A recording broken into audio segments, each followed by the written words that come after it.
Hey guys, आप लोग का एक बहुत ही जाने माने फेमस राइडर से आप लोग को मिलाना चाहता हूँ। हम लोग का गांव का है यही। हम लोग का एक बहुत ही ज़्यादा फेमस राइडर है। वो गाड़ी का राइडिंग का बहुत शौक है उसका, बहुत ज़्यादा। उसका एक बार पैर भी टूट चुका है। एक अरे कहना क्या चाहते हो? बार बहुत गिर चुका है। उसको आप लोग के दिखाते हैं। चलिए मेरे वीडियो में बने रहिए। वो राइडर अभी क्या कर रहे हैं नहीं कर रहे हैं दिखा सकते हैं आप लोग को। अभी मजा आएगा ना भिड़ो। आप लोग तो इसको जानते ही होंगे, कितना बड़ा फेमस राइडर है। हम लोग का गांव का है। सो देख सकते हैं हम लोग का हम लोग का एक भांजा ही फेमस राइडर है। इसको एक बार माथा भी फूट चुका है, एक बार इसका पैर भी टूट चुका है। देख सकते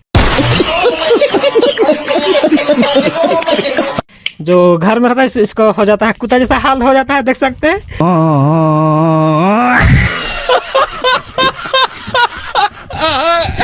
और बाहर भी तो इसको सोचेगा बहुत ही बड़ा राइडर है। जहाँ इसको गाड़ी मिल जाएगा तो आपने लापरवाही का नतीजा है।